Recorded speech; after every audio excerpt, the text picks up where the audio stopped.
if you do the investment aspect, and you said that you could get back some money from latent power, what is it? Do they send you a monthly, like you see a check looking like a real check? Does it come quarterly, monthly?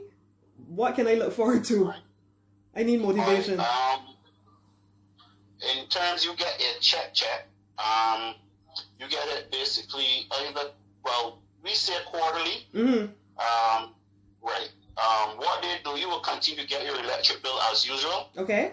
But your bill will then have an additional graph which shows what you are producing as a customer, and they will show you the breakdown of how much kilowatts they bought from you, and then how much you've used.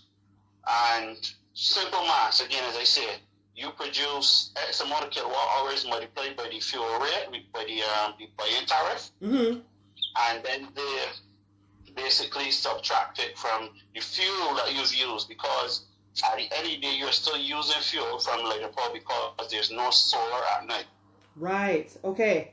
So, at the end of the day, simple maths. You produce $200 in renewable energy, and you've consumed $150 from the conventional way, which is at night, basically. Right. So at the end of the whole maths and such forth, they owe you about $30 because again, they charge that, and you can't charge that. Okay. So basically, they owe you $35. So basically, in a roughly about 4 months or thereabout, you will see something on your light bill saying account adjustment going to zero, and whatever your last light bill was saying, let's say it was saying $140, you would get that check for $140 in the mail. Okay. So next question for you. Let's say, for example, there are persons who have houses that they are renting out. Okay. So they're making rental investment income. So they couldn't give two hoots if the electricity is lower or not. They want to slap some panels onto the roof so they can also rent out the roof. Like, have you been seeing people doing that? Up to last month, I have a customer who has a rental property, about 8 apartments, and he decided to sheet the whole roof with panels, and basically he's getting an income from the tenants and then also from the roof. I like that. So he has double income coming in. So it's a situation whereas, let's say you're a renter,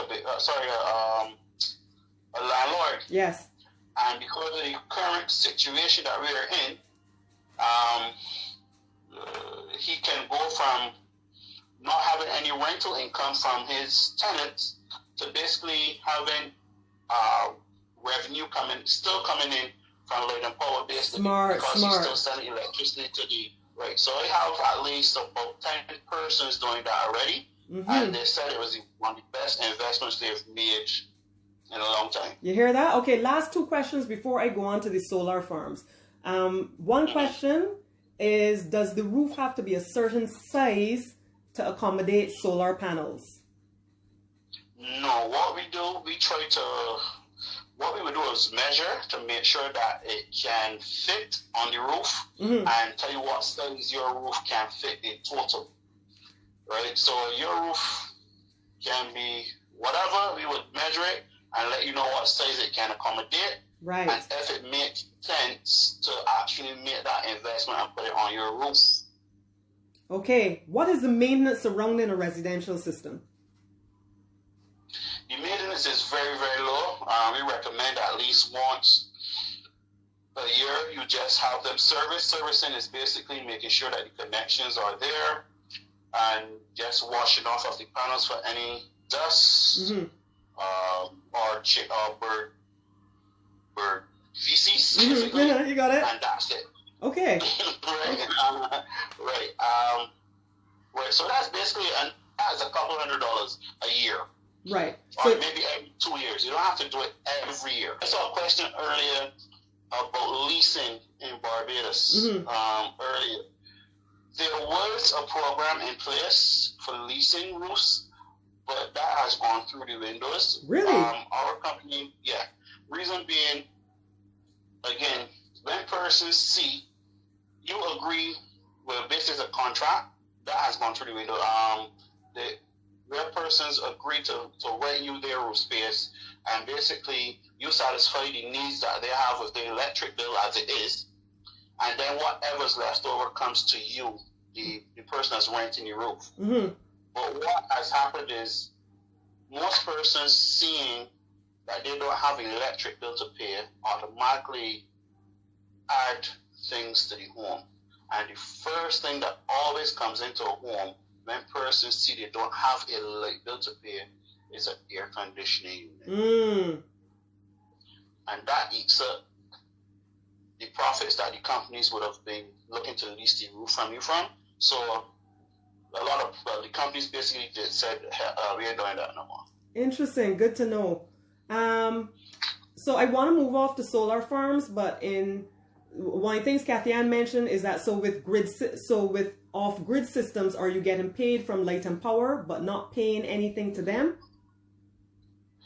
Off-grid system, as the name says, you are off light and power's grid.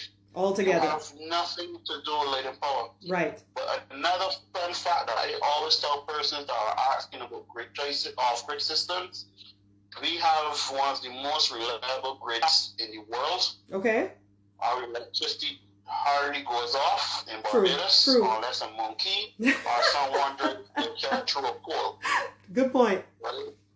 Right? And the thing is, with off-grid systems, 90% of your power is sent out as heat during the day. So you're making nothing. So I always advise persons to do a grid-tied system, whereas that, because it's only now persons are home that they're using a lot of electricity, but normally you're at work and the only thing on in the house is the modem and the refrigerator. Good point. So you're selling all of your electricity to light power and then coming home at night and just using, let's say, the residual. Out of the 8 or 9 hours that you sold them that electricity, you're using just about, 4.5? Right. And then that's it. Very educational, Andre. This is really opening my eyes.